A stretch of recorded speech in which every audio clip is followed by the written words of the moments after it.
Bismillahirrahmanirrahim. Assalamualaikum warahmatullahi wabarakatuh. Alhamdulillahirabbil alamin.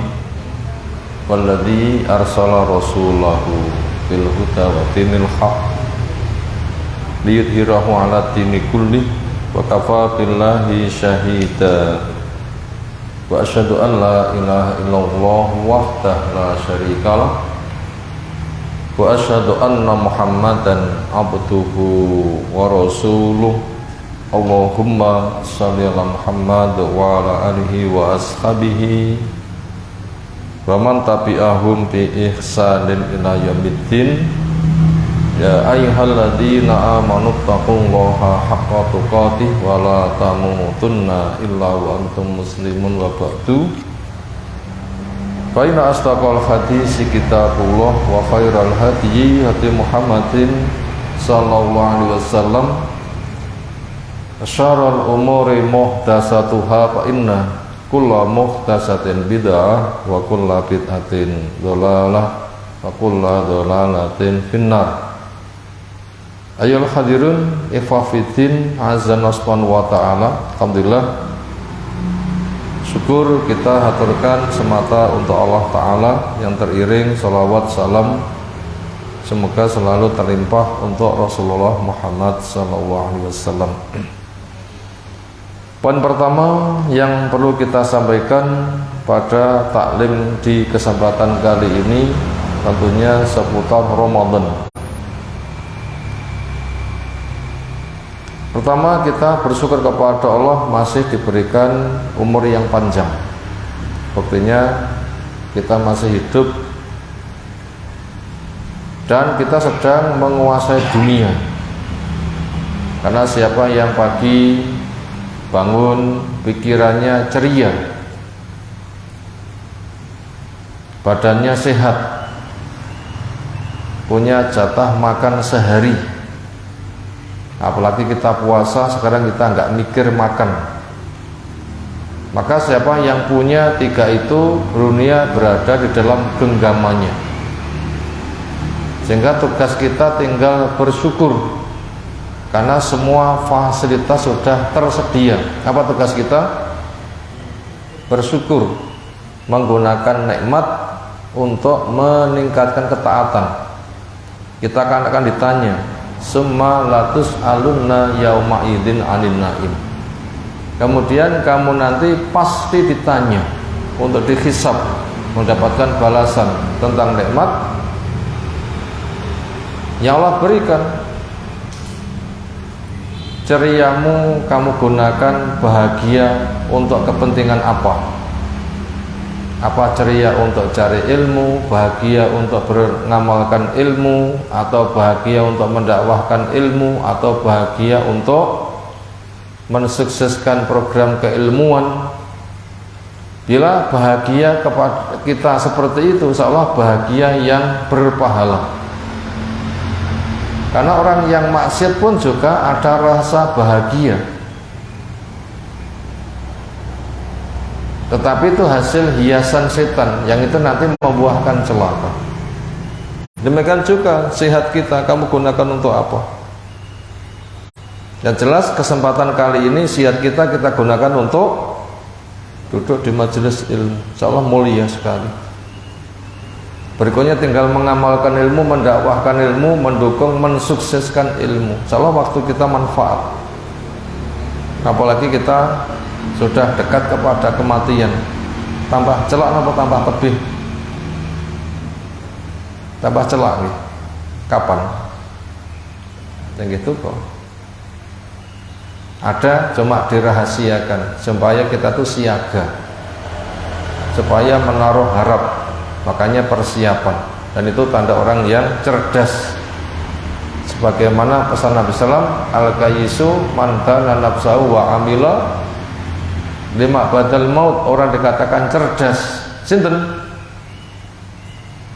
Yang bisa mengendalikan nafsunya.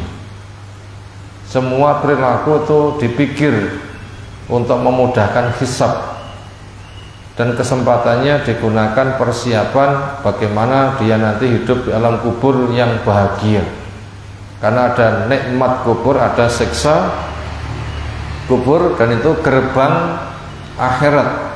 Di kubur sudah dikatakan 6 solehkan silahkan tidur yang pulas, amal solehnya menjadi teman yang menyenangkan. Ditutup pintu neraka karena bukan tempatnya, dibuka pintu surga mendapatkan hembusan angin sepoi-nya. Apabila dikubur seperti itu berarti masa depannya cerah, dan itu akan segera kita lewati, kita masuki, akan segera kita masuki alam kubur itu. Kapan? Ya bila sudah mati, dan semuanya punya jatah mati dan dekat. Karena kullu nafsin dha'iqatul maut, setiap yang punya nyawa itu akan mati, dan itu sebentar lagi. Jangankan beberapa tahun, yang 300 tahun saja ketika mereka sudah bangun, mereka saling tanya, berapa lama kita di sini? Jawabnya sepagi atau sesore. Itu 300. Bagaimana bila hanya setahun, 2 tahun, 10 tahun?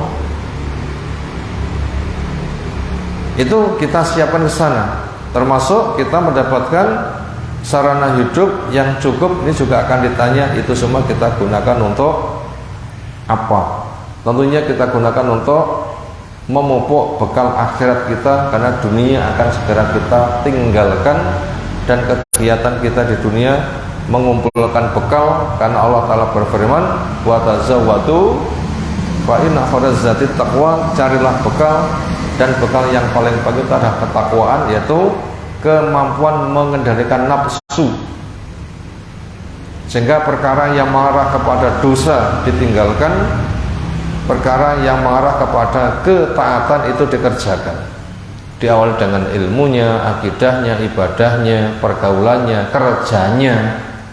Di semua kondisi kita supaya bisa mengendalikan nafsu, sehingga dari perkara yang bahaya itulah yang harus kita tinggalkan. Itu tugas kita untuk mencari bekal. Bekal yang paling bagus itu adalah ketakwaan. Perintahnya jelas, wa tazawwatu fa inna khairaz zati at-taqwa, carilah bekal yang paling bagus itu adalah takwa. Ramadan yang kita jalani itu jelas pembekalan takwa. Setelah memanggil ya ayyuhalladzina amanu, dapat kewajiban kutiba alaikumusiyam kama kutiba alal ladzina min qablikum. Sasarannya apa? La'allakum tattaqun, direncanakan menjadi orang yang bertakwa.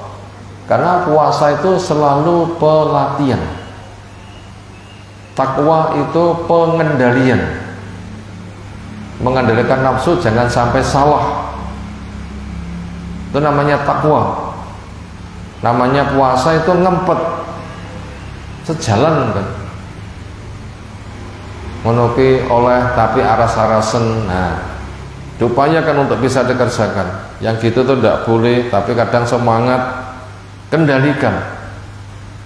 Nah, puasa itu secara jelas membimbing kepada kita seperti itu. Butuh makan, ada makanan, dimpet. Butuh minum, ada minuman, dimpet. Butuh syahwat, ada penyalurannya, ditahan.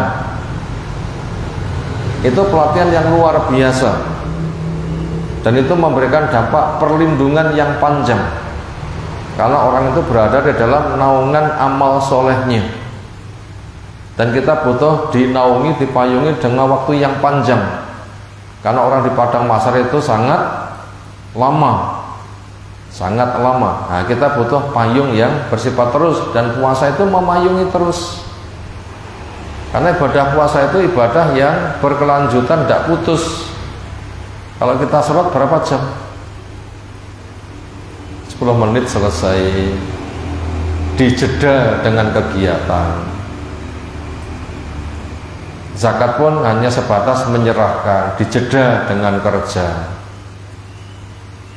Haji pun juga belum tentu kita sudah kerjakan. Tapi lah puasa, sejak dari fajar sotik sampai matahari tenggelam, ini kan panjang kan, durasi waktu pemayungan ini. Nah begitu, sehingga kita nanti akan terpayungi, sehingga terjaga dari haus dan lapar ketika ada di padang mahsyar. Ini nikmat yang sangat besar. Apalagi puasa memiliki makna wijak, benteng. Ini merupakan pembekalan yang luar biasa. Dan itu fadilahnya tidak Allah berikan di dunia yang pokok, tapi disimpan nanti di akhirat. Walau di dunia sudah ada angsurannya. Napa fadilah puasa sing sampun diangsurkan wonten dunia? Pertama, mata terkendali, itu nikmat. Mulut terkendali, itu nikmat. Tangan terkendali, itu nikmat. Itu pemberian langsung. Angen-angen sing ora kena dempet bisa dempet dan mampu ngempet, itu nikmat. Dampak yang lain, badan kita sehat, itu nikmat. Dampak yang lain, kita akan terwujud jiwa keislaman, yaitu lingkungan terjaga dari lisan dan tangan. Karena al-muslimu man salimal muslimun milisani wayadi. Orang dikatakan benar keislamannya ada tanda. Apa tandanya? Lingkungannya aman dari gangguan tangan dan lisan. Nah, orang berpuasa itu kan selalu ngempet kan. Itu kan nikmat kan, artinya rukun kepada lingkungan karena nggak ada yang diganggu sehingga membalas. Kalau mengganggu dibalas, nanti akan saling serang. Tapi dengan tidak mengganggu, nggak ada membalas, ini kan ketentraman, itu akan kenikmatan. Tentram. Bahkan dengan puasa banyak sedekah. Itu akan memadamkan api. Dengan sedekah orang itu dibikin hidup zuhud, yaitu menempuh yang maslahat, meninggalkan yang tidak maslahat. Apa makna zuhud? Mengambil yang maslahat, meninggalkan yang tidak maslahat, dan mengejar yang maslahatnya lebih besar. Itu kenikmatan, termasuk fadilah dari puasa yang Allah berikan langsung. Kemudian hatinya pun juga lembut. Orang itu apabila sedekah, itu hatinya itu lembut. Tapi apabila orang itu kikir lalu bersaing, itu panas. Pengen sugih, rapatek sugih, tonggone luwih sugih, panas mboten? Sering berpotensi panas. Tapi dengan puasa memberi, kan nggak ada kan persaingan panas-panasan. Itu kan termasuk nikmat dari puasa. Di balik itu nanti ketika maghrib berbuka, lezat mboten? Lezat pundi poso kalih mboten poso pas dahar? Pangdah lezat pas poso. Kenapa? Karena telah diterangkan dalam hadis, lisaim farhatan, untuk orang yang puasa ada dua kegembiraan. Gembira pertama ketika dia berbuka, gembira nomor dua ketika ketemu dengan Allah Subhanahu wa ta'ala. Itu nikmat yang sangat besar, itu terbentengi, makanya kita wajib menjaga dengan sebaik-baiknya. Dilengkapi kondisi malam hari. Fadilahipun bengi niku napa? Jawabnya kesempatan doa mustajab. Fadilah malam itu apa? Kesempatan doa mustajab. Saya bacakan sebuah hadis, itu sahih. Jabir bin Abdullah cerita dari sabda Nabi SAW, inna fil laili lasa'atan, sesungguhnya di malam hari itu ada suatu waktu,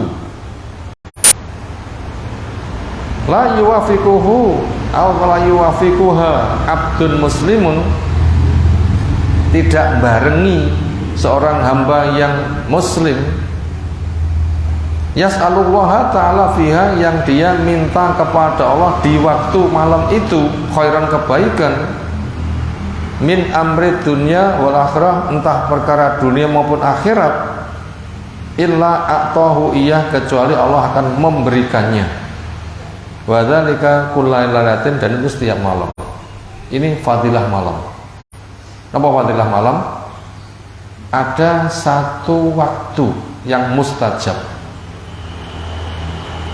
Itu setiap malam Allah sediakan waktu yang mustajab. Bila di waktu yang mustajab itu orang itu meminta entah kebaikan dunia, kebaikan akhirat, kebaikan dunia modal untuk kebaikan akhirat, tentunya begitu, maka nanti akan diberi. Dan itu terjadi setiap malam. Jam pinten niku nggih?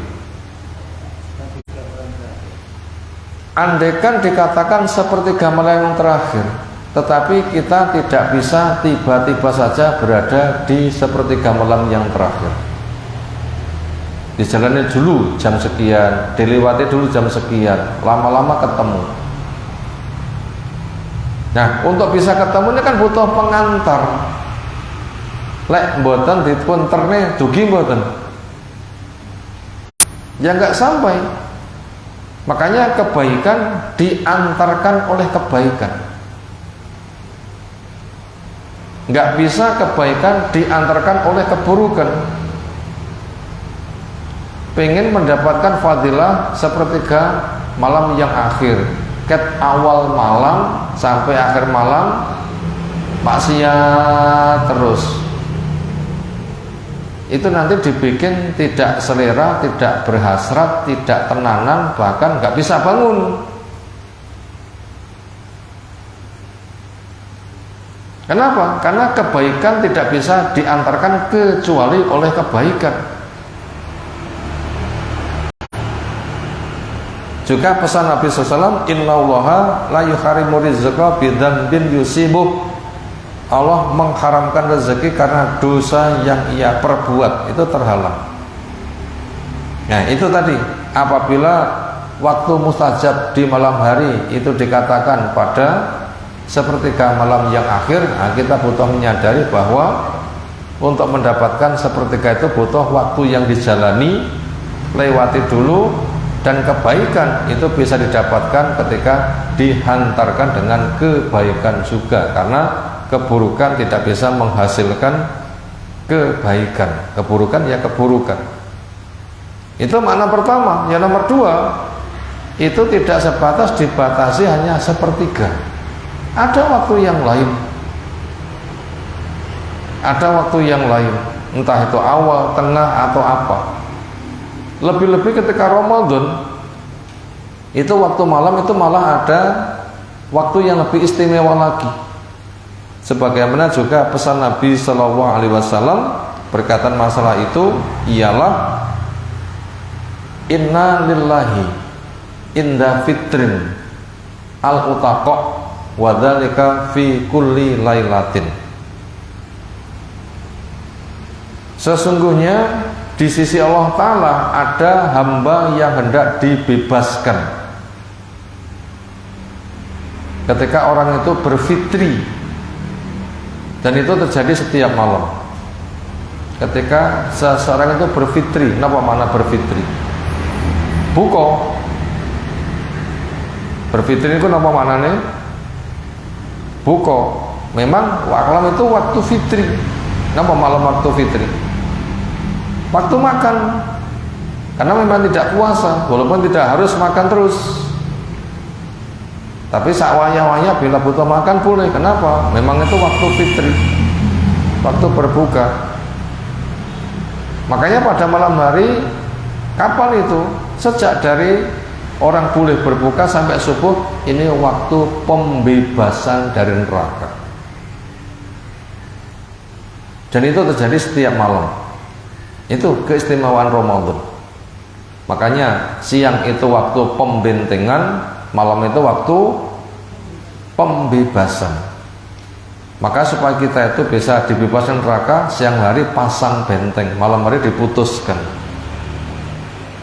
Makanya apabila orang itu di siang hari tidak mengadakan pembentengan, malam hari ya nggak ada pembebasan. Ibaratnya orang tidak kerja, ya nggak dapat gajian, nggak nandur ya nggak panen, nggak menghafalkan ya nggak hafal.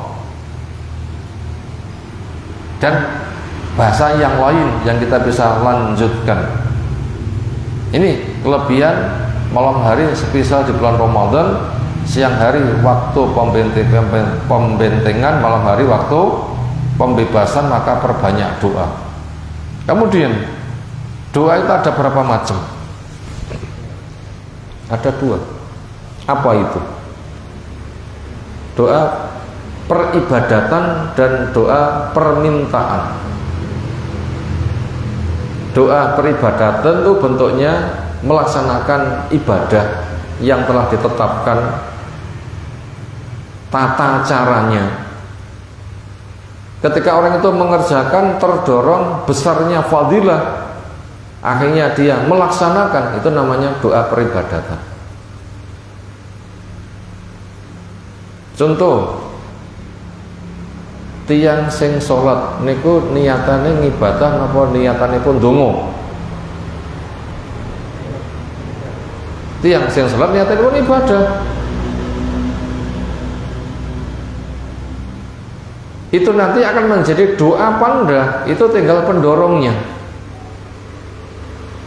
Bila pendorongnya yaitu itu kewajiban. Kenapa diwajibkan?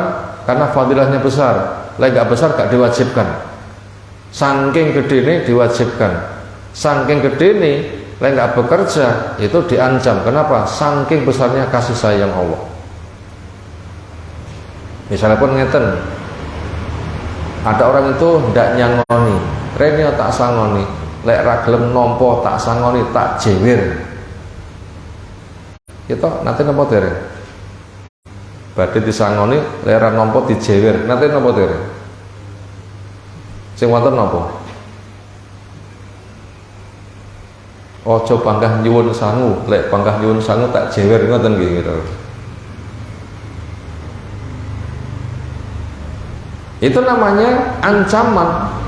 Tapi kalau besarnya fadilah, sesuatu diwajibkan, itu pemikirannya adalah saking gede ini kudu tok tompo sangu iki, lera tok tompo tak jewer, kudu tok tandangi sholat, lera tok tandangi ancam neraka. Neraka kan luwih nemen ketimbang dijewer. Bagaimana? Kenapa kok diwajibkan? Saking gede ini Allah itu tidak ridho, hambanya itu celaka. Saking besarnya kehendak Allah supaya selamat, maka itu diwajibkan. Sehingga orang itu digiring dari 2 sisi, sisi iming-iming dan sisi ancaman. Ketika diiming-iming tertarik, lera budal diancam, maka nanti ketika berangkat karena ketertarikan ada pendorongnya, semakin lancar. Ini hikmah kenapa ada perintah. Makanya bila kita diperintah oleh Allah itu jangan merasa berat, tetapi kita diuji sangat berat. Tetapi kita belajar tidak berat, tetapi kita diuji sangat berat. Ini menunjukkan saking besarnya kasih sayang Allah Subhanahu wa ta'ala. Itu tadi pertama, doa itu doa ibadah. Yang di situ pendorongnya yang lain selain itu melaksanakan ritual, di sana adalah fadilahnya besar, sehingga tertarik. Apa itu? Zikir yang paling besar, menenteramkan jiwa. Di dalamnya isinya itu adalah doa-doa permintaan yang bersifat langsung, akan menjadi kunci hisab. Nah, ketika tertarik, dia siap melaksanakan. Itu tadi dari bentuk doa ibadah. Maca Al-Quran niku doa permintaan apa doa ibadah? Doa ibadah. Salat tarawih doa ibadah. Sedekah doa ibadah. Zikir doa ibadah. Dilaksanakan besarnya fadilah ibadah, di situ pun juga ada kesempatan melampatkan doa apa yang kita butuhkan. Kemudian doa permintaan itu nopo contohnya. Selesai taat, ketaatannya dijadikan wasilah. Ya Allah, saya baru saja sholat maghrib berjamaah. Atau ya Allah, saya baru saja bersedekah. Atau ya Allah, saya baru saja menghatamkan Al-Quran. Atau ya Allah, saya baru saja melaksanakan ini itu. Bila semuanya saya kerjakan ikhlas mencari ridhamu, tolong ya Allah, engkau terima, engkau jaga, engkau lipat gandakan, engkau jadikan bekal saya nanti di akhirat. Ketika saya mati, nanti engkau memberikan kepada saya. Ini namanya doa permintaan yang bertawasul dengan amal soleh tadi. Termasuk doa permintaan sewaktu-waktu butuh menengadahkan tangan, itu termasuk doa permintaan. Nah, di malam hari itu kesempatan itu mustajab. Maka Nabi SAW ketika malam hari Ramadan untuk lebih maksimal doa ketaatannya itu dengan Jibril datang yang nyimak, Rasul yang membaca. Kinten-kinten lek wonten sing nyimak ngoten niku kabar ngantuk mboten? Mboten patas kabar ngantuk nggih. Wah disemak masa gampang ngantukan. Tapi lek maca piyambak gampang ngantuk mboten?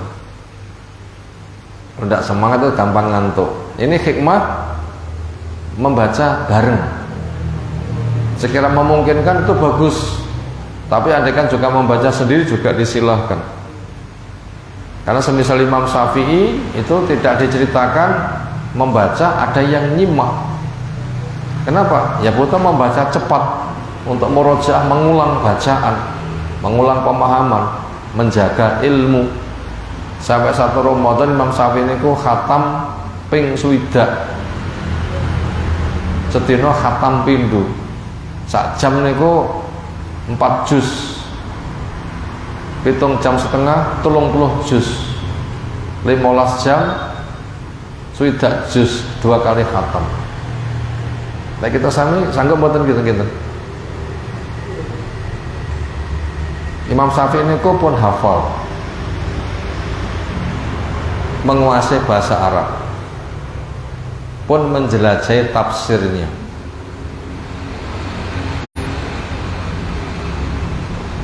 Mireng pisan, jarang lali.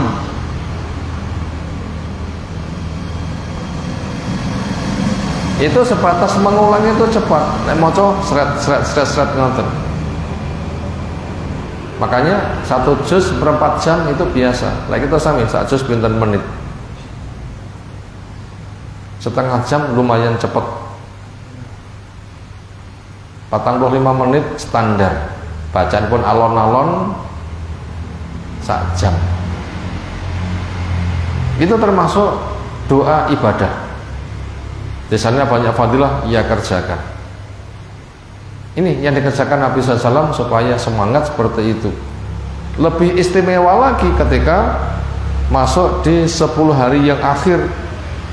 Di situ kesempatan untuk iktikaf. Apa makna iktikaf?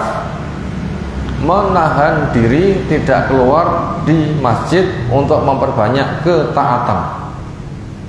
Ini ku makna iktikaf. Menahan diri di masjid, tidak keluar, kegiatannya memperbanyak ketaatan. Itu iktikaf. Yang pendorongnya supaya melaksanakan dengan memperbanyak ketaatan, karena nilai fadilah ketaatan di malam itu lebih baik daripada beribadah selama 1000 bulan. Surah Al-Qadr sudah kita fasih seallah. Inna anzal fi lailatul qadri wa ma adraka ma lailatul qadri. Lailatul qadri khairun min alfi syahrin. Nilai ibadahnya lebih baik daripada 1000 bulan. Tanazzalul malaikatu wa ruh fiha, malaikat berduyun-duyun datang. Kenapa? Semangat menyambut untuk mendapatkan fadilah yang Allah sediakan di waktu itu, sehingga bumi itu lebih dipenuhi malaikat daripada langit, sehingga malaikat yang tidak butuh, yang tidak terbalas dengan surga sudah semangat.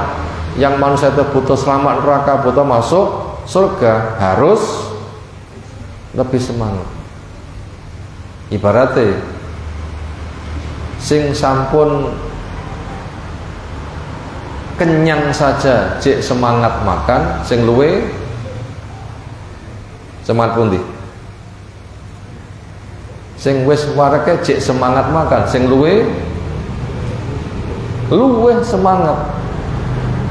Malaikat yang tidak ada balasan surga saja semangat beramal, sing manusia butuh dan belum tentu mendapatkan, kudune harus lebih semangat.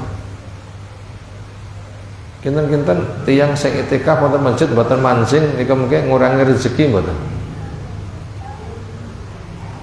Ngurangi rezeki mboten? Mboten. Napa? Macam-macam keadaan masyarakat. Kerja niku penentu rezeki napa jenis amal soleh? Kerja niku penentu rezeki napa jenis amal soleh? Kerja itu jenis amal soleh, bukan penentu rezeki.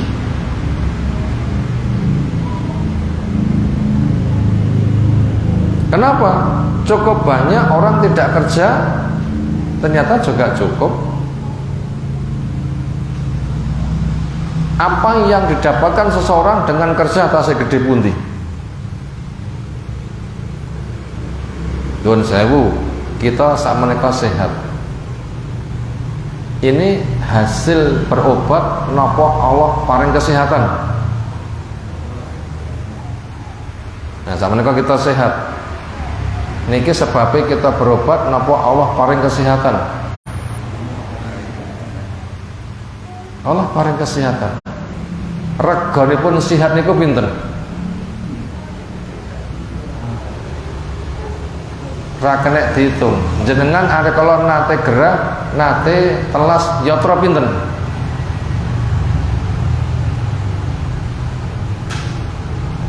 Tiang gadah ginjel sing normal niku lek didol ngoten pinten regine ginjel niku? Miliaran. Mata kita sehat, berapa harga mata? Bila dicopot, didonorkan, dibeli berapa? Bisa miliaran. Jantung kita sami. Pinten rekan pun jantung. Alat operasi jantung buatan niku nyewone pas operasi sak jam 50 juta. Lek kita sami sak menika jantungmu sehat, sewane mben sak jam 50 juta. Bayar mampu mboten?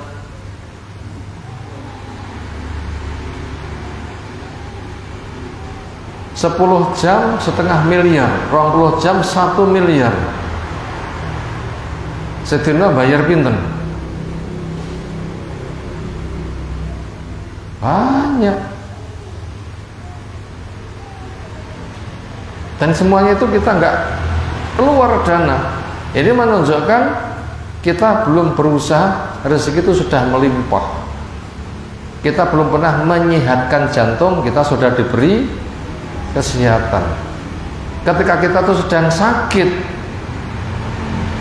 itu bukan berobat itu yang memberikan kesehatan, tapi Allah. Senada dengan itu, rezeki itu bukan hasil kerja, tetapi jatah dari Allah. Kerja itu sebagai penambah amal soleh. Ada rezeki yang dilewatkan langsung, ada juga rezeki yang dilewatkan dengan sebab. Makanya apabila rezeki itu dilewatkan dengan sebab, tempuh sebab yang baik. Apabila rezeki itu dilewatkan dengan sebab, sementara sebab yang kerjakan keburukan, nanti rezeki akan tercemari mendapatkan nilai dosa. Rezeki didapatkan dengan zina, malah jadi duit haram. Rezeki didapatkan dengan sebab riba, jadi duit haram. Ngoten. Tapi rezeki diambil dengan sebab halal, jadi uang halal. Makanya karena kerja itu termasuk amal soleh, kadang rezeki dilewatkan berbarengan dengan kerja, dan nilai rezeki bila dibarengkan dengan kerja nilainya akan dengan nilai kerja, tempuh kerja yang halal. Kita ulang kembali, kerja itu bukan penentu rezeki, tetapi jenis amal soleh. Ada rezeki, ada yang diberikan langsung, ada yang diberikan lewat pekerjaan. Bila kita pas longgar, ambillah. Bila kita pas sibuk, Allah nanti akan menyerahkannya. Nanti akan menyerahkannya. Makanya ketika orang itu waktunya digunakan untuk iktikaf, itu tidak akan mengurangi rezeki. Apalagi secara sebab orang itu sudah mendapatkan jaminan rezeki yang ia dapatkan, apa setiap pekan, apa setiap setengah bulan, atau sebulan sekali, itu bersifat koyak mesti dan sebagainya. Maka iktikafnya itu tidak akan mengurangi rezeki. Kalau jatah rezeki dilewatkan kerja, itu tidak mengurangi rezeki. Apabila orang itu sudah punya sebab, pemberian yang bersifat ajak, itu lebih tidak mengurangi lagi.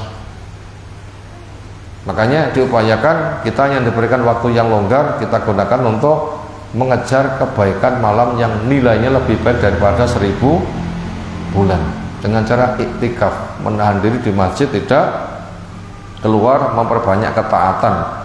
Kalau keluarnya mendesak boleh. Kenapa keluarnya mendesak nih? Kamar mandi, nah dengan itu boleh. Tapi apabila tonggone resik-resik kerja bakti, sing itikaf metu melu kerja bakti, engke itikafnya batal, atau yang semisal dengan itu. Kemudian apa doa khusus ketika orang itu beriktikaf? Yang amal soleh itu sangat banyak sekali. Bisa sholat, membaca Quran, zikir, pokoknya malam hari itu dihidupkan dengan ketaatan. Doa khususnya dengan Allahumma innaka afun tuhibbul afwa fa'fu anni, ya Allah engkau maha pemaaf, suka kepada maaf, maka maafkan saya. Kepada para bapak yang seringnya tidak banyak terikat kegiatan rumah, maka diupayakan mempelopori ke masjid. Kepada ibu sekira di rumah gak ada kegiatan, ikut ke masjid, monggo. Apabila ke masjid ada gangguan menimbulkan fitnah, di rumah saja.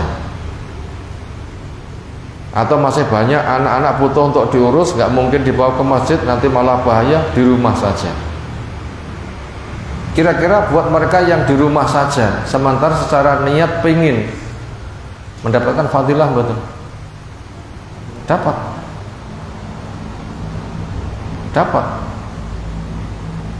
Yang penting kunci sukses dimiliki. Napa kunci sukses? Satu, ilmu. Itu kunci sukses. Satu, ilmu. Dua, faham. Yang nomor tiga, tertarik. Yang nomor empat, niat. Yang nomor lima, kerja keras untuk mewujudkan. Itu kunci sukses. 5 minimal kunci sukses. Apa tadi nomor 1?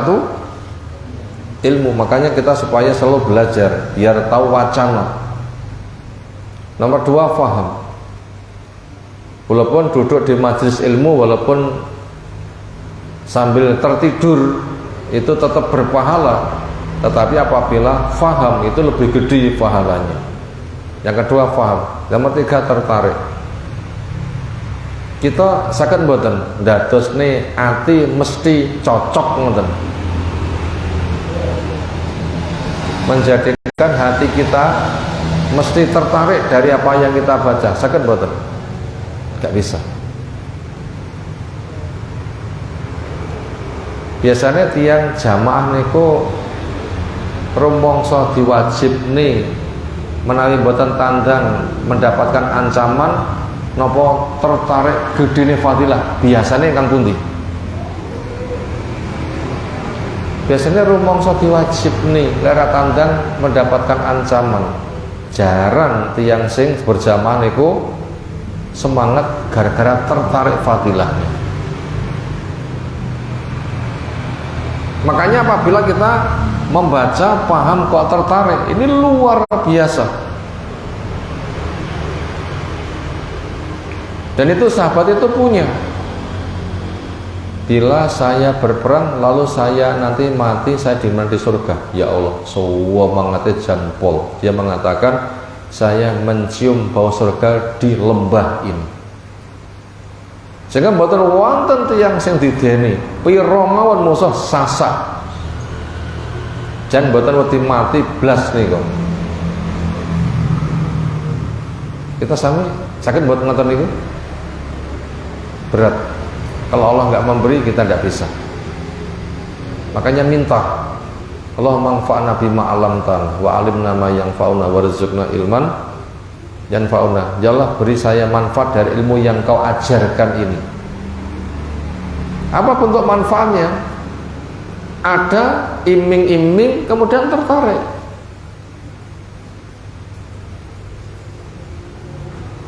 Biasanya tiang sing udu buntut niku tertarik napa kepeksa?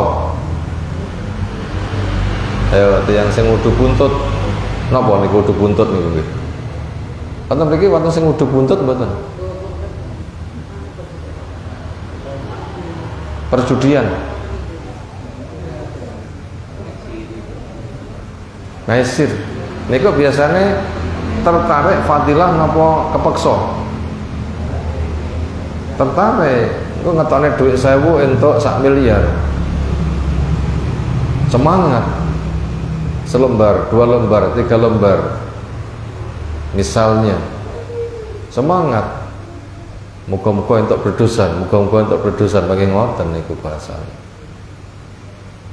Ya, bagaimana ibadah yang nilai pahalanya itu lebih gede daripada ngetokne 1000 entuk 1 miliar. Itu kita lebih tertarik. Ini kalau kita nggak diberi oleh Allah, kita nggak bisa. Tapi seringnya dunia gitu luwih gampang. Nopo?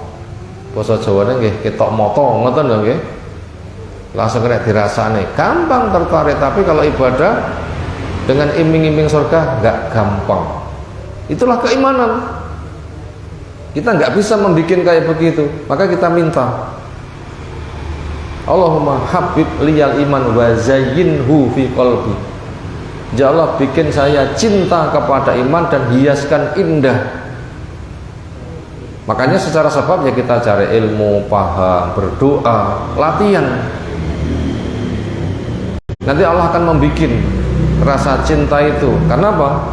Karena ada pelatihan yang dikatakan fadilahnya adalah kullun ya'malu ala syakilatih. Masing-masing orang itu berbuat sesuai dengan kebiasaan, akan terasa indah nanti. Makanya kita wajib riyadhah, wajib latihan, wajib bekerja keras. Itu apabila kita sudah tertarik, itu nanti akan muncul niat dan semangat kerja. Itu kunci sukses. Cari ilmu, paham, tertarik, maka minta kepada Allah untuk punya rasa tertarik. Nanti akan dimudahkan niat dan dimudahkan kerja keras. Itu walaupun orang sakit kelakon, itu nanti pahalanya akan disusulkan.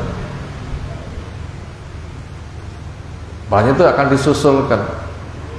Makanya kepada mereka yang terhalang sehingga tidak bisa melaksanakan iktikaf, kunci sukses miliki dulu. Siapa? Laki-laki yang terikat kerja belum bisa libur. Maunya libur tapi usul cuti nggak diberikan.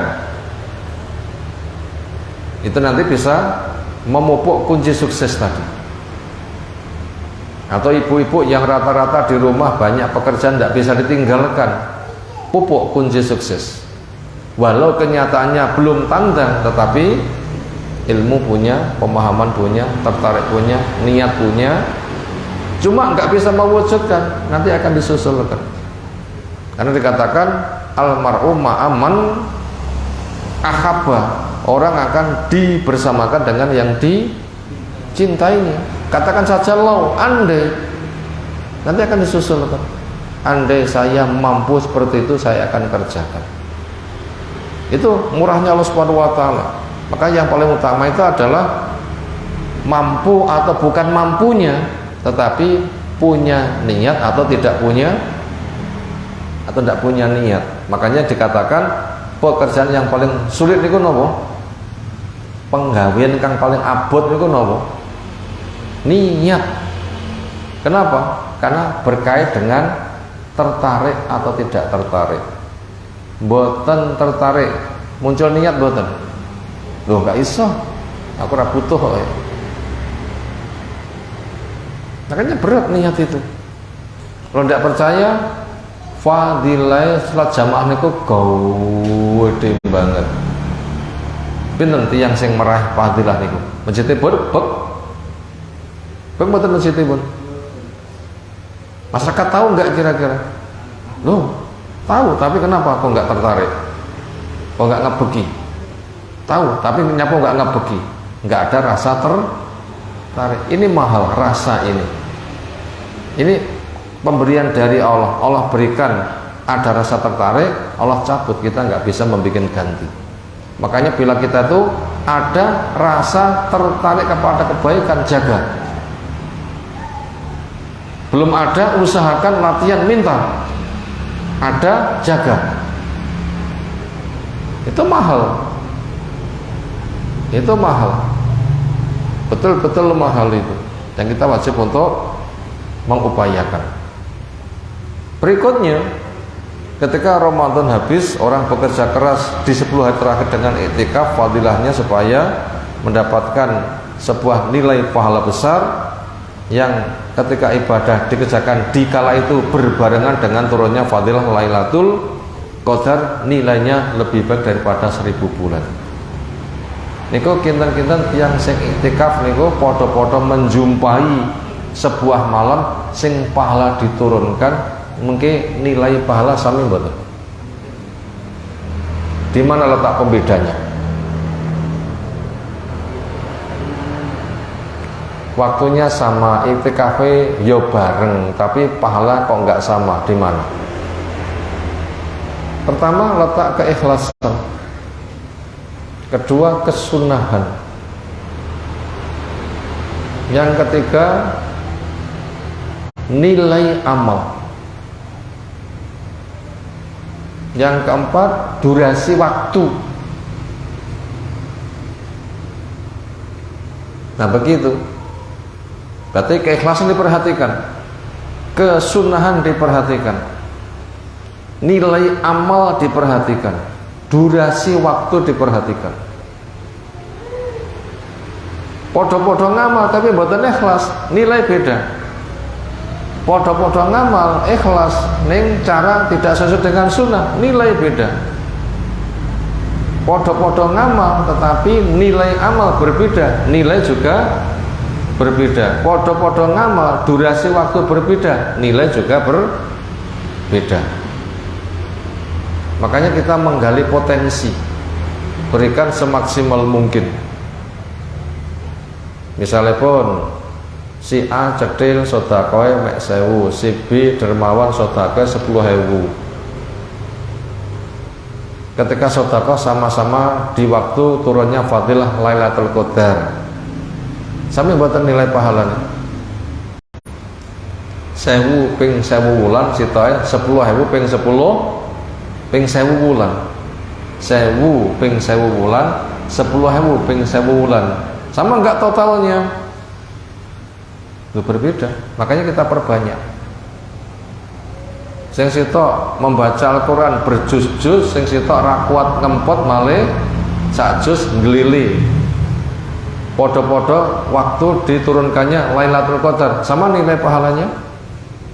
Ya sama. Si A mek sak jam, si B 5 jam, si D 10 jam, si anu 20 jam, si anu 24 jam. Sama nilainya?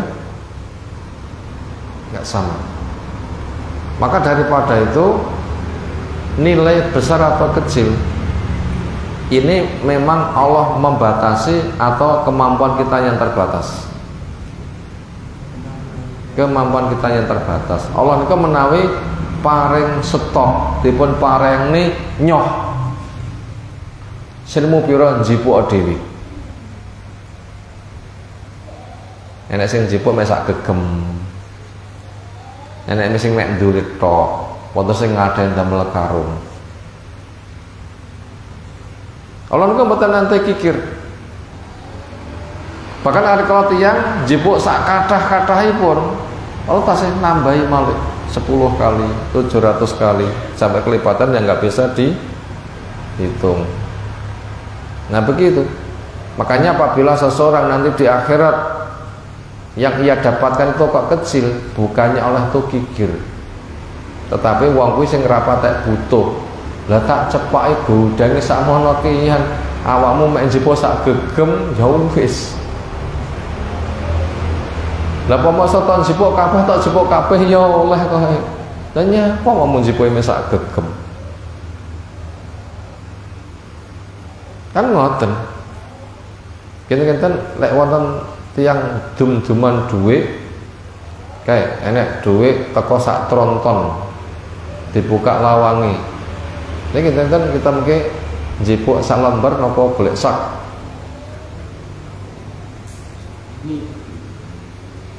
Kayaknya semangatin njipuk sak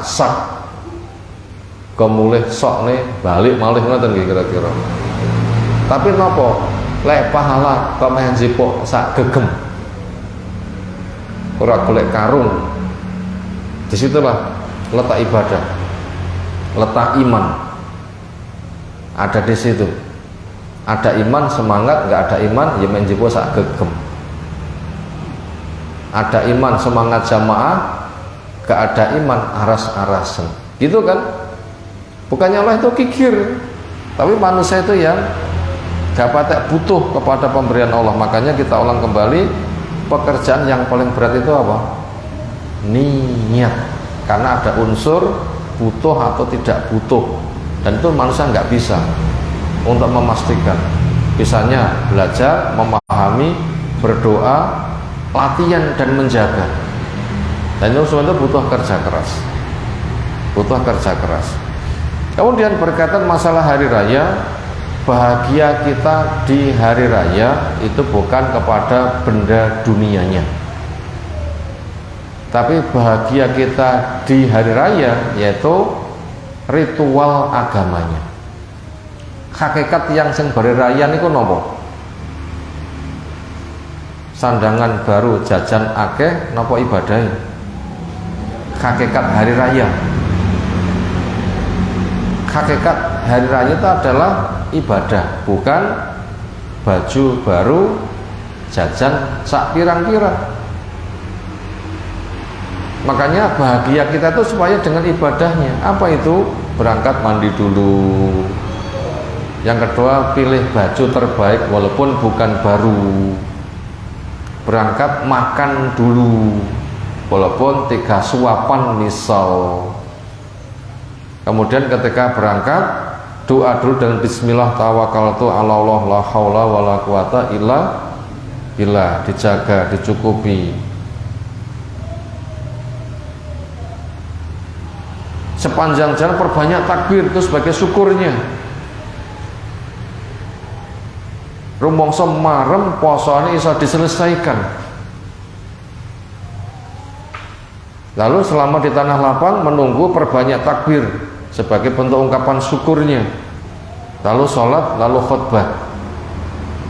Berikutnya boleh saling mendoakan dengan taqabbalallahu minna wa minkum, semoga Allah menerima amalku dan menerima amal kamu. Jadi hakikat bahagia di hari raya itu ibadahnya tadi. Karena hari raya kita itu bukan identik pesta, tapi identik dengan ibadah. Baju baru itu pendorong saja, makanan itu pendorong saja, tapi itu bukan tujuan. Apabila kita bisa seperti itu, itulah kita nanti akan baik. Dan gugurnya dosa seseorang itu bukan ucapan maaf-maafan, tapi gugurnya dosa seseorang itu karena ketaatan. Karena innal hasanat yudhibna As-sayyi'at, amal yang soleh itu akan busek. Makanya siapa yang butuh dosa tergugurkan, itu tidak cukup hanya sebatas salaman. Lisan mengatakan maaf-maafan, ucapan mohon maaf lahir dan batin, itu kan cuma perbuatan lisan yang itu terbatas. Yang paling utama, ketaatan itu sendiri yang akan menjadi penjamin dosa. Makanya supaya kita menjaga mutu ketaatan, makanya ketika berhari raya, ketaatan kita jangan sampai tertinggal oleh berbagai macam kesibukan. Ini mukadimah yang kita sampaikan seputar Ramadan yang kita jalani untuk menyegarkan ingatan kita, yang tujuannya semoga 10 hari terakhir kesempatan iktikaf nanti akan dikerjakan, dan kita waspada.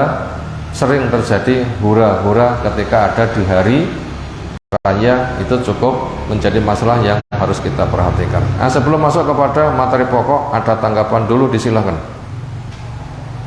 Ji.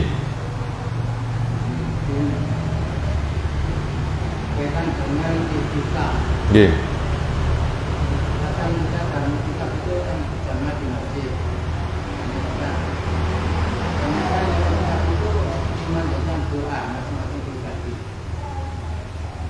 Kalau kita misalkan buka masyarakat atau nangis tersebut sesembuhan maka atau bahkan baca Al-Quran dan maka hari ini juga bisa mengurangi nilai. Lihat kondisi. Bila rata-rata membaca dengan suara keras, itu kita pun juga mengeraskan boleh. Kenapa? Nggak mengganggu siapa-siapa. Bila semuanya memanjatkan doa, begitu khusyuknya sibuk dengan doa masing-masing, sehingga suara kan kita nggak mengganggu karena sibuk dengan doa masing-masing, boleh. Semuanya sesenggukan nangis. Nah seperti itu, ketika seorang pun juga nangis nggak jadi masalah. Kenapa? Nggak ada dampak mengganggu. Tapi apabila sebagian butuh konsentrasi berdoa, sitok maca buanter malah sing diwaca bledru, nah itu supaya suara dilirihkan. Saat masjid padha hening, ada seorang itu terseduh-seduh nangis sehingga menggantung kepada orang lain, padha-padha nyawang. Nah itu supaya suara dikendalikan. Sampai ada pendahulu kita, kuatnya keimanan, banyak muhasabah, banyak ingat dosa, nangis. Itu ternyata istri yang tidur sak bantal gak paham. Ketika ada yang ketahuan oleh orang lain, itu membuat sebuah kemalingan. Kita nangis, gak mengatakan aku ndonga karo nangis, tetapi ya Allah, pilekku nganti bolor. Untuk apa? Menghilangkan jejak supaya tidak ada unsur mengganggu pada orang lain. Maka daripada itu, bila orang sama doa khusyuk, orang itu baca Quran dengan keras supaya dihindari. Bila orang sama doa dengan hening, ada yang nangis sesenggukan, itu dialihkan. Tapi apabila kono maca banter sini banter ya boleh, kono podo nangis kene melu nangis juga apa boleh. Nah senada dengan itu, Allah alam. Jadi apabila orang itu bersifat nyeleneh, menyendiri, nanti bisa mengganggu lingkungan, itu supaya dikendalikan. Kenapa? Ibadah kita tidak boleh riya, apalagi mengganggu pada orang lain. Allah alam. Apalagi sekira cukup, insyaallah kita masuk pada halaman yang ke 189 nggih. Nomor berapa? Waqala ambil muminin niku nggih. Tanda ketiga nggih.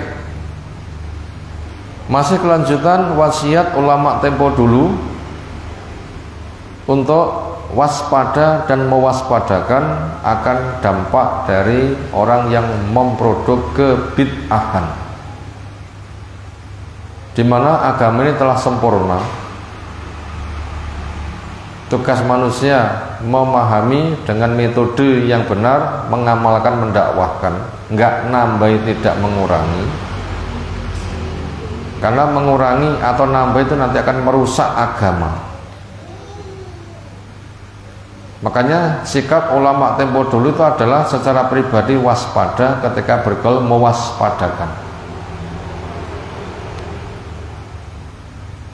Terbukti dengan wasiat-wasiat yang mereka sampaikan. Sekarang kita membaca wasiatnya. Waqala amil mukminin, berkata amir pimpinannya orang beriman fil hadis, di bidang hadis, sinten? Sufyan Ats-Tsauri rahimahullahu taala. Kita membaca pesannya Sufyan Ats-Tsauri. Sinten Sufyan Ats-Tsauri niku? Termasuk generasi tabi'ut tabi'in, muridnya tabi'in.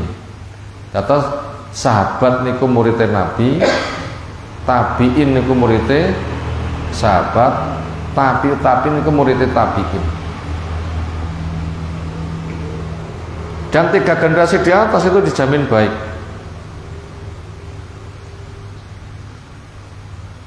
Dan mereka sudah berlalu, berarti salaf sudah berlalu, dan mereka soleh. Apa wasiat Sufyan Ats-Tsauri? Man asgha sam'ahu ila sahibi bid'atin. Man barang siapa yang asgha memasang telinga, nyemak ngrungokni, ila sahibi bid'atin, kepada pelaku bid'ah, ngarang bid'ah, dilakoni, dipromosikan, orang itu memperhatikan, nyimak, gatekne, lama-lama terbawa dan mendukung. Karena sesuatu diawali dengan mendengar dulu, akan masuk kepada pemikiran. Ketika dianggap cocok, dia nanti akan konsentrasi. Nah, sementara sekarang pasang telinga, yang ia dengar itu adalah ucapan-ucapan bid'ah. Mestinya segera pergi. Kenapa? Tidak boleh tercemar pikiran kita dengan mendengar suara yang bid'ah. Tetapi orang itu tetap mendengarkan, wahwa ya'lamu, sementara dia tahu annahu sahibu batil, bid'ah yang ia perbuat itu memang dari pelaku kebid'ahan. Apa resikonya? Nuzi'at an minhu, akan dicabut darinya al-ismah. Allah menjaga iman, penjaganya itu akan dihilangkan. Allah menjaga manisnya suka kepada hadis, rasa manis nanti akan ditinggalkan. Maknanya luntur. Yang semula nyawang bid'ah enggak demen, panggah nyawang, suwi-suwi malah demen. Yang semula mendengar bid'ah tidak suka, tetap mendengar, lama-lama akan dibikin suka mendengar bid'ah. Bahaya betul. Bahaya, kenapa? Luntur. Lek sing luntur niku klambi demen betul. Demen ah, foto kundangan anyar ngoten lho. Lek lunturipun iman tuku teng pundi? Kepada hak sudah enggak cinta, kemana akan ia cari? Kepada sunnah sudah enggak cinta, kemana ia cari? Kepada syirik suka, gimana mengobati? Kepada bid'ah maksiat suka, bagaimana bisa mengobati? Enggak bisa. Makanya bila kita sudah tahu itu bid'ah, segera tutup mata, tutup telinga, dan pergi. Kita sudah tahu itu syirik, tutup mata, telinga, dan pergi. Kenapa? Lek panggah ngenggun akan terbawa, luntur nanti imannya. Kita nggak bisa mencari ganti. Wa wakala ila nafsi, dan Allah menyerahkan kepada dirinya. Sekarang rasa cintamu kepada sunnah hilang karena kamu suka mendekankan fitnah. Untuk cinta kepada sunnah gayo diwi, sakit badan, gak bisa. Makanya kita ulang kembali, Bila memang mata kita tahu itu maksiat, segera ditutup, jangan menyawang terus. Bila kita sudah tahu itu suara yang jelek, segera ditutup, jangan mendengar terus. Bila tahu itu lingkungan bahaya, jangan bertahan, tapi segera meninggalkannya. Sebab kalau tidak, nanti gairah iman hilang, cinta iman hilang, cinta sunnah hilang, cinta tak hilang. Akhirnya untuk mengembalikan kembali itu tidak bakal bisa. Itu prosesnya. Dan sekarang pemicu-pemicu seperti itu sangat banyak. Termasuk rata-rata orang itu memegang HP, ketika dijelajahi terus, itu berapa banyak tontonan-tontonan haram yang ada di handphone. Makanya kita memegang handphone harus ngati-ngati. Apa yang akan diperbersani. Itu tadi resikonya. Bila sudah orang itu mengarahkan konsentrasi indranya kepada perbuatan dosa, nanti rasa benci kepada dosa hilang, rasa cinta kepada kebaikan hilang. Allah tidak akan mau mengembalikan. Tanda ngono dewi. Ini kecelakaan. Kenapa? Tidak mampu. Berikutnya, waqala Imam Al-Auza'i,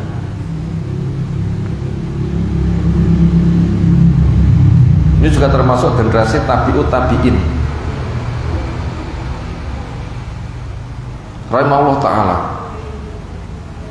la tumkinu sahiba bi'atin min jadalin fayurisu kulubakum min fitnatihi irtiyaban. La tumakinu, kalian jangan memberi kesempatan sahibah bid'atin kepada pengusung bid'ah, min jadalin, dari berdiskusi,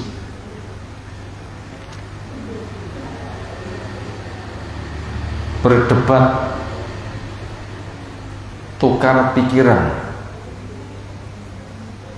Fayurisu, karena akan mewariskan kulubakum, ke hati kamu, min fitnatihi, dari fitnahnya, irtiyaban, adanya rasa ragu.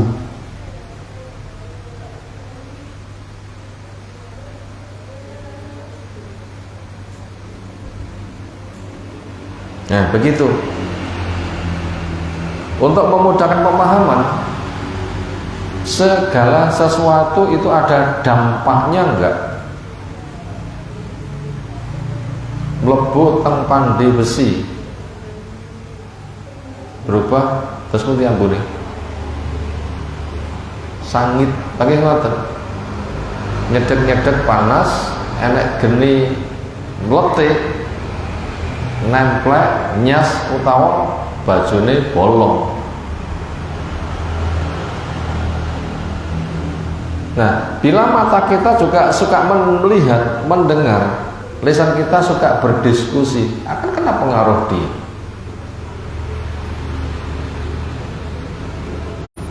Makanya bila kita tuh curhat, minta pendapat, jangan kepada mereka yang sudah jelas sengaja sebagai pengusung bid'ah. Bagaimana kita akan mendengarkan masukan dia sementara yang dimana perkara bid'ah kan ngerusui pikiran, membuat keraguan. Makanya bila kita tuh duduk bareng dengan ahli bid'ah, kita yang bicara, bukan mereka yang bicara. Kita yang memberikan pengaruh, jangan mereka yang memberi pengaruh. Kita punya kajian, undang mereka, tapi bila mereka punya kajian, kita jangan diundang. Kenapa? Kita mempengaruhi, kita tidak dipengaruhi. Permasalahannya, agama itu sudah ada ketetapan, bukan akal-akalan. Lalu apabila kita sampai memberi kesempatan kepada mereka untuk bicara, sementara kata-kata yang mereka kemas itu bisa menarik, karena pinternya ngomong, orang bisa terpengaruh, menjadi ragu. Itu jelas, kamu jangan beri kesempatan untuk berdiskusi dengan orang yang mengusung bid'ah. Kenapa? Fitnah mereka bisa menyusup ke hatimu sehingga timbul keraguan. Berikutnya waqala Muhammad ibn Sirin, ini generasi tabi'in rahimahullah ta'ala, muhadhiran minal bid'ah, mewaspadakan dari bahaya bid'ah. Ma ahdasa rajulun bid'atan faraja'a sunnatan. Ma tidaklah ahdasa orang memproduk rajulun seseorang bid'atan sebuah bid'ah faraja'a akan mau kembali sunnatan kepada sunnah. Tiyang niku menawi sampun profesi membuat bid'ah kon kembali kepada sunnah saged mboten? Nggak bisa. Itu bagaikan orang yang masuk ke lumpur, semakin bergerak semakin ambles. Gimana mereka bisa mentas? Jenengin ndut kan obat kan tambah ambles. Oh, itu resiko bid'ah. Makanya bid'ah itu harus betul-betul dijauhi. Resikonya kesana. Berikutnya waqala Imam Malik Ibnu Anas rahimahullah ta'ala, ini juga termasuk generasi tabi'ut tabi'in. La yunakahu ahlul bidah,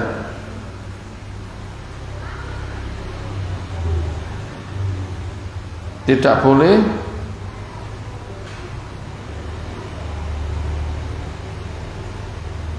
dinikahkan ahli bid'ah. Wala yunkahu ilaihim, dan tidak boleh diserahkan untuk dinikahi oleh mereka yang mereka itu bid'ah. Kita punya anak perempuan dirabi ahli bid'ah, ya enggak oleh. Kita punya anak laki-laki boleh bojo istri ini bid'ah, juga tidak boleh. Bagaimana suami sunnah bersanding dengan istri bid'ah? Bagaimana istri yang sunnah bersanding dengan suami yang bid'ah? Kan tidak bisa. Suami yang sunnah secara umum condong kepada istri, istrinya bid'ah kan bisa terbawa. Istri yang sunnah, suaminya bid'ah, itu kan pemimpinnya. Gimana dia dipimpin oleh orang yang bid'ah? Makanya ada semisal Abdurrahman bin Muljam salah nukusai ini udah ngerabi sing dipun rabi perempuannya niku orang Khawarij, ati kadung condong sebabnya tertarik, apa alasannya ayu ngoten lho nggih kerang langkung. Ternyata maharnya itu aneh, nopo? Kepala ali. Ya sampean cocok pengen rabi karo aku, saya minta mahar apa? Bunuh Ali, karena dia telah membunuh saudara-saudara saya. Kadung seneng tandangi, kepencet boten, kegelandang boten, kebandang boten. Makanya laki-laki baik nggak boleh ketika menikah cari perempuan ahli bid'ah. Perempuan baik-baik nggak boleh ketika menikah diserahkan kepada laki-laki yang ahli bid'ah. Ini fatwa Imam Malik, penting sekali. Bala yusallam dan boleh disampaikan salam kepada mereka. Maknanya yang dimaksudkan mereka itu wong sing mengusung nopo? Mengusung bid'ah. Tapi dengan catatan kita tidak salam itu nanti akan bisa meminggirkan mereka. Tapi apabila memang kita nggak punya pengaruh, ya beda lagi nanti pertimbangannya. Misalnya orang Islam itu kuat, bisa bertindak, di masyarakat ada ahli bid'ah, itu bisa dikucilkan. Maka imamnya nggak gelem nyawang, imamnya nggak gelem salam, imamnya nggak gelem jawab salam, mereka nanti akan bisa terhimpit. Boleh, nggak usah disalami, dan itu harus ben kapok, ben tobat, ben mandek. Tapi kalau kita kira-kira punya pengaruh enggak? Ya malah tersingkirkan. Makanya kita memiliki sikap mudaroh, sebuah sikap yang bisa menjaga kestandaran tapi nggak menimbulkan korban. Jadi intinya itu adalah bid'ah itu harus dihindari. Berikutnya, kalau Imam Syafi'i, ini muridnya Imam Malik, generasi di bawah tabi'ut tabi'in, rahimahullah ta'ala, annahu ra'a qauman yatakalamuna fi syai'in minal kalam. Anau sungguhnya Imam Syafi'i ro'a kauman melihat suatu kaum yatakalamuna mereka membahas fi syai'in tentang sesuatu min al-kalam dari ilmu filsafat agama. Fasoha maka Imam Syafi'i berteriak waqala sambil mengatakan imma antujawiruna bi khairin, ada kalanya mereka bertetangga dengan kami dengan perilaku yang baik, wa imma antakumu ana, ada kalanya mereka pergi dari kami. Lek sing tok bahas itu ilmu filsafat, mandeko tinggalno sekarang belajar sunnah, kamu bersama kami boleh, tetapi bila kamu masih bertahan dengan ilmu kalam, nggak ada gunanya kamu di sini, pergi saja. Kenapa? Sunnah kalih ilmu filsafat agama itu mboten saged rukun.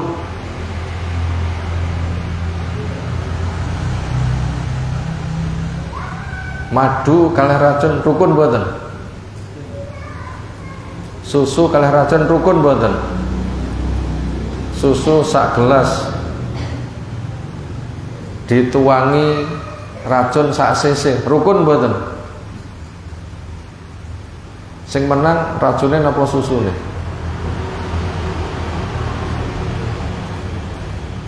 Makanya sunnah dengan bid'ah nggak boleh rukun. Pilih sunnah atau jangan bergaul di sini. Nggak bisa kompromi itu. Berikutnya, filsafat niku nopo? Filsafat niku hasil dugaan, sebuah kaidah ilmu tapi hasil dugaan. Itu makna filsafat, dzon dasarnya dugaan, kiro-kiro. Yang itu filsafat agama itu memiliki dasar pemikiran, yaitu tidak ada kebenaran mutlak, yang ada akal. Dicek dengan akal cocok dipakai, dicek dengan akal nggak cocok, nggak masuk akal. Kalau begitu ilmu filsafat niku ngambang nopo mendalam. Ngambang. Kenapa? Hanya sebatas kemampuan akal. Sementara Quran ingkang dibicarakan sing real tok napa sing gaib napa? Yang gaib banyak dibahas. Napa contohnya sing gaib? Alam kubur gaib. Nggih mboten? Padang mahsyar gaib. Nggih mboten? Surga neraka gaib. Niki wonten apa dereng akal sing iso ngecek alam kubur? Wonten? Saya pengen ngecek ya mati dhisik syaratnya berarti rasa mulih. Ngeten contonipun. Wonten tiyang sing cerita aku gak percaya lek siksa kubur kuwi enek. Masalahnya aku duwe alat modern, nggih monitor. Wis tak lebokne kamerane nyang alam kubur, nah kuburan nggih galian nggih. Sandinge mayit ngoten nggih, ditutup. Jereke wangi lek wis mari ngubur padha mulih niku kuburane dijembarne, mayite dilungguhne. Tak monitore, tak pantau nih. Laptopnya pun dipun onek nih. Ngomongke gambare mlebu didelok.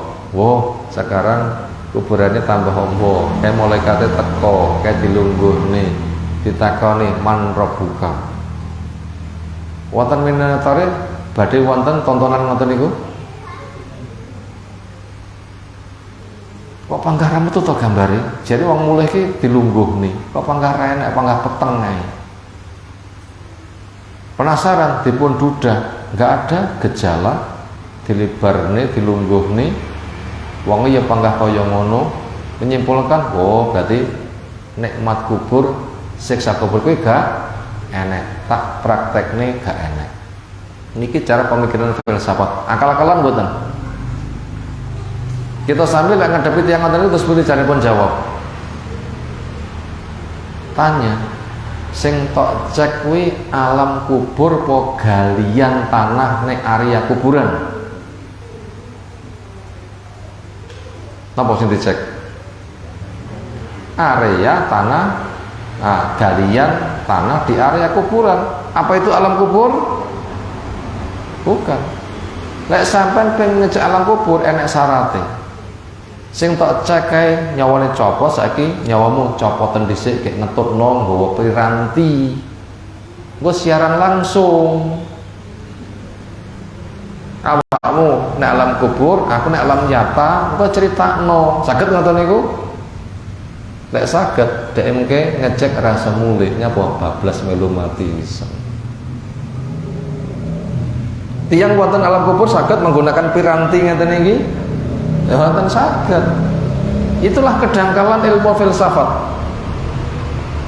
Filsafat agama. Lek sing filsafate dunia mboten napa-napa. Carane biasanya pun tiang mriki lek nandur gedang itu potong ontong napa mboten? Wis ra metu gedangnya dipotong ngoten nggih. Itu diupayakan sampai semua lapisan entek itu dadi gedang kabeh terus pundi. Niku difilsafati angsal. Direkayasa angsal. Tapi lek sing agama direkayasa asal mboten. Filsafat dunia silahkan, tapi filsafat agama tidak boleh. Filsafat agama itu biasa disebut dengan ilmu kalam. Itu nggak bakal gaduh. Makanya Quran cerita alam gaib, sunnah cerita alam gaib, akal mboten gaduh. Sementara prinsipipun filsafat agama nggak ada kebenaran mutlak, yang ada itu adalah akal. Dicek dengan akal ada, katanya ada. Dicek dengan akal nggak ada, katanya tidak ada. Ini yang ditolak keras oleh Imam Syafi'i. Makanya namanya agama ya dalil. Dan kenal sistem tafsir, ayat ditafsirkan dengan ayat, ditafsirkan dengan sunnah. Sama pemahaman para sahabat, ijma' dari tabi'in, bagaimana mereka itu pernah memahami. Kita belajar ke sana. Dan alam kubur kita tidak usah ngecek, tapi kita mengimani selagi hadisnya, dalilnya sahih. Kita nggak bisa ngecek. Kenapa? Itu perkara gaib. Yang itu adalah keyakinan. Nah, di sini jelas ungkapan Imam Syafi'i ketika melihat orang itu ngobrol yang diceritakan tentang ilmu kalam. Bila mereka bersama kami tinggalkan ilmu kalam, sekarang belajar sunnah, apabila tidak mau pergi dari saya. Makanya anak-anak kita yang hampir lulus, mereka nanti akan melanjutkan di mana ini supaya orang tua bertanggung jawab. Lek nganti tiang sepah mboten ngarahne pendidikan anake sekolah malih ilmu filsafat. Rong sekolah datang tiang sekah cek pro dengan mulai kuliah ekir niku mangke malian. Mereka merasa lebih maju, orang tua dianggap nggak maju, nggak peduli diingatkan oleh orang tuanya. Itu berisiko. Nah begitu. Belum belajar ilmu filsafat mengakui itu orang tuanya, tapi ketika pulang ilmu filsafat ada yang mengatakan, Pak, dulu sebelum saya kuliah saya yakin bapak adalah bapakku, ibu adalah ibuku. Ketika saya sudah tamat sekolah, saya ragu apakah bapak itu bapakku, apakah ibu itu ibuku. Nek pancen prakteke piye? Kan bahaya to nggih. Bapak sing cerdas terus mesti lek jawab, Le, dhisik awakmu rong kuliah kuwi anakku. Donge kuliah aku yo bingung awakmu kuwi anakku apa duduk ngoten." Diwales. Ngati-ngati.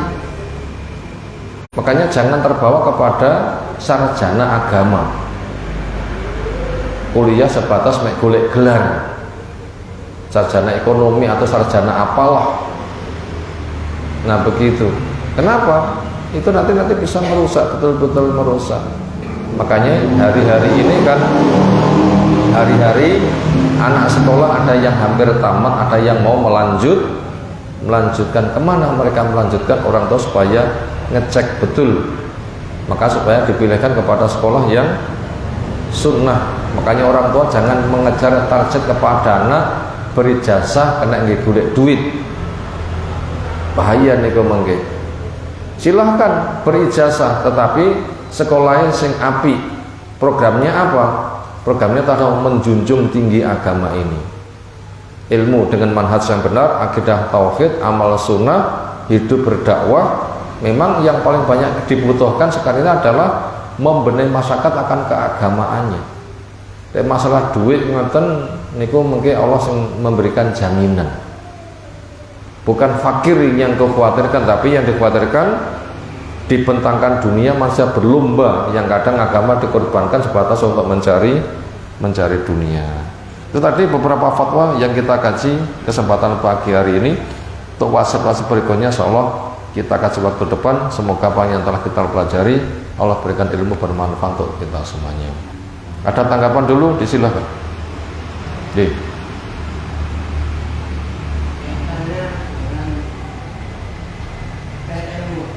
Nama? Mencari ilmu. Iya. Kalau kita ngaji atau mencari ilmu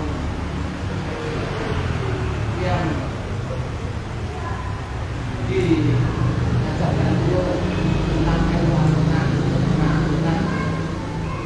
yang menyampaikan itu jelas-jelas kita mengetahui bahwa dia bukan dari kita. Itu kan dari yang kata-kata dari orang-orang mafia. Cuman dia menyampaikan berdasarkan dari edukasi dan argumentasi. Apakah ini bagian dari budaya atau apa nilai pahalan? Ada sebuah pertanyaan, secara organisasi orang itu dari organisasi A atau organisasi B atau organisasi C, secara kerjasama keorganisasian, bukan kru kita sehari-hari.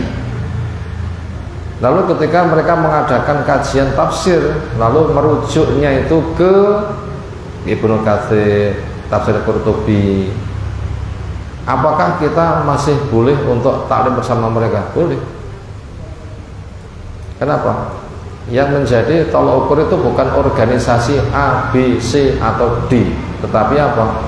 Metode pemahaman. Bila betul-betul merujuk ke tafsir Ibnu Katsir, itu manhajnya benar. Karena sistem Ibnu Katsir itu adalah ayat ditafsirkan dengan ayat. Kurang jelas, ayat ditafsirkan dengan sunnah. Kurang jelas, ayat ditafsirkan dengan pemahaman para sahabat. Itu boleh. Walaupun mereka berada pada organisasi lain, tetapi metode keilmuannya itu kembali kepada kaum muslimin generasi awal, gak jadi masalah. Yang tidak boleh itu adalah walaupun mengatasnamakan organisasi lurus, tapi praktek itu adalah akal-akalan, tetap tidak boleh. Makanya jadi tolak ukur itu adalah bukan nama organisasi sepadan dengan kita apa enggak, bukan itu, tapi metode pemahaman. Enggak masalah. Dan organisasi yang dicontohkan di atas di masyarakat itu masih sangat banyak. Makanya yang kita cek itu adalah realnya, sistem yang sedang ia pakai itu pakai sistem yang mana begitu. Bila pakai sistem kembali kepada generasi awal, apapun organisasinya itu nggak jadi masalah. Allah. Demikian yang kita kaji pagi hari ini. Subhanakallahumma bihamdika asyhadu an la ilaha illa anta astaghfiruka wa atubu ilaik. Assalamualaikum warahmatullahi wabarakatuh.